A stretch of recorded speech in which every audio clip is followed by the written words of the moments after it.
For years, BlackBerry owned the future. Governments trusted it. Executives depended on it.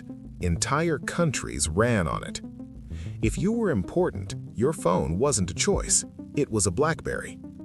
At its peak, BlackBerry didn't just sell devices. It controlled communication.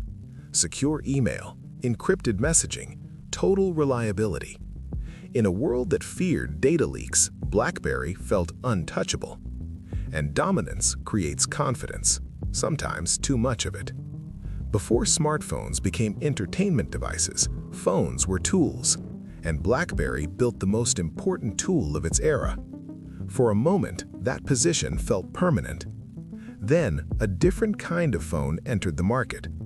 No physical keyboard, no enterprise focus, no obsession with security, just a screen.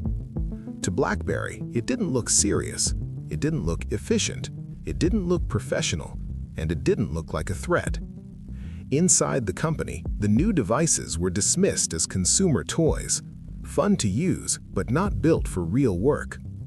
BlackBerry believed business users would never trade productivity for simplicity.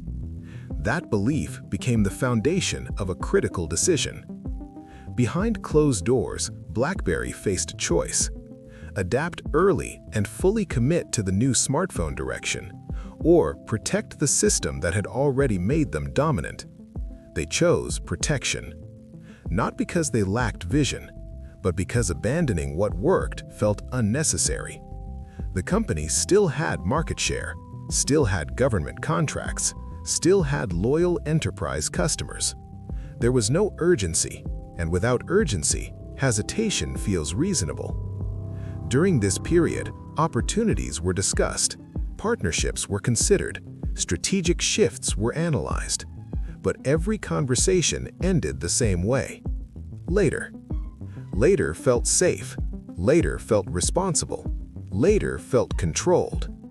What BlackBerry didn't realize was that the industry wasn't waiting. While BlackBerry defended its legacy systems, competitors built ecosystems. Not just phones, but platforms, app stores, developer communities, entire digital lifestyles built around a single device. The phone stopped being a tool. It became a hub. By the time BlackBerry reacted, the rules had already changed. Touchscreens were no longer optional. Apps were no longer a novelty. Consumers were no longer thinking about security first. They were thinking about experience. BlackBerry tried to respond. New operating systems were developed. New devices were released. Designs were modernized. But the shift came too late. Developers had already left.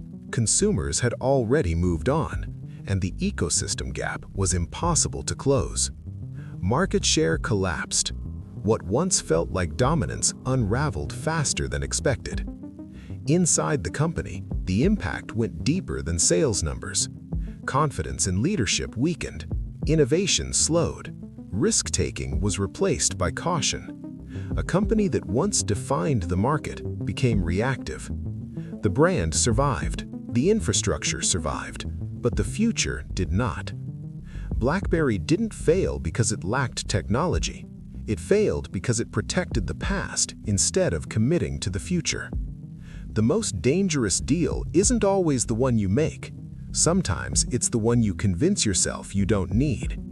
Because in fast-moving industries, hesitation doesn't preserve stability. It guarantees irrelevance. BlackBerry didn't miss the future. It saw it arriving, measured it, debated it, and chose not to move.